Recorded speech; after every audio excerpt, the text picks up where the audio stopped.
their commands. He continued to approach the deputies and run at the deputies. One deputy did use a taser, which seemed to be ineffective.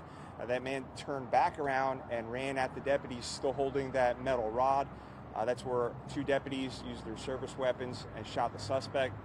The suspect fell down. He was secured. Our deputies were able to provide first aid, and luckily the fire department was already here for the crash and began giving first aid as well. The man looked to be in his 30s. He was transported to the hospital and is in surgery. There is body cam footage of the incident, which I have viewed. The investigation will be completed by the Florida Department of Law Enforcement. They will turn their findings over to the state attorney's office, and when they're done, they'll turn their findings over to us, and we'll complete our internal investigation. Thankfully, all the deputies are okay. There is a person who was struck in the face and has minor injuries, and both deputies involved have between 5 and 8 years on. So happy to take any questions, but again, we're in the beginning stages of this investigation. Sheriff, we were talking to some witnesses. They said this gentleman was acting enormously erratic. That's correct. That's the reports that our deputies got as they were arriving towards the scene.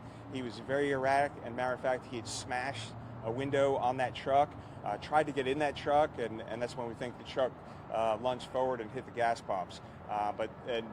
The video, body cam video I saw, the fire department briefing our deputies, that's what they were saying. This guy's out of control, he may be suicidal or something. Is he a known guy? Have you had issues with him before? Not that I know of. We're still trying to identify him right now.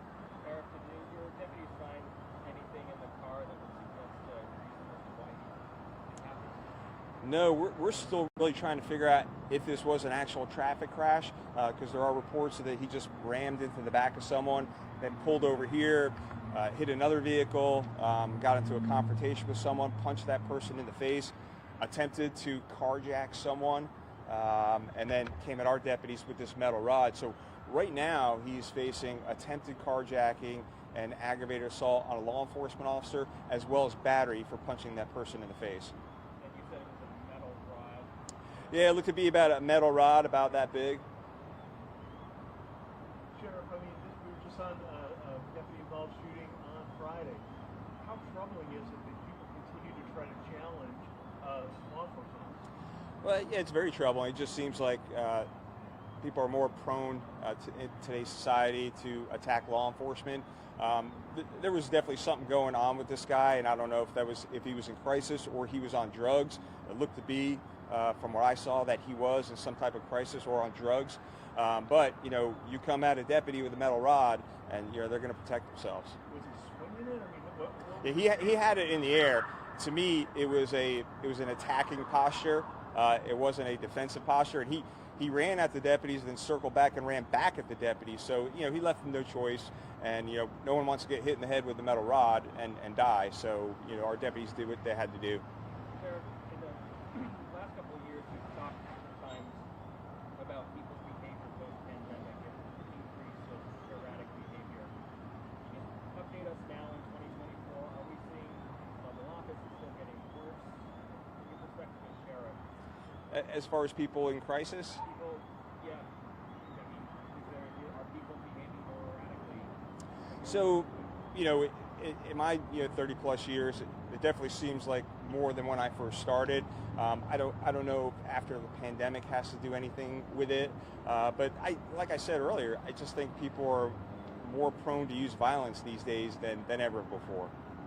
Sheriff, can you go for those charges again? Yeah, so he'll be charged with attempted carjacking, aggravated assault on a law enforcement officer, 1 count, and battery for striking that innocent person in the face.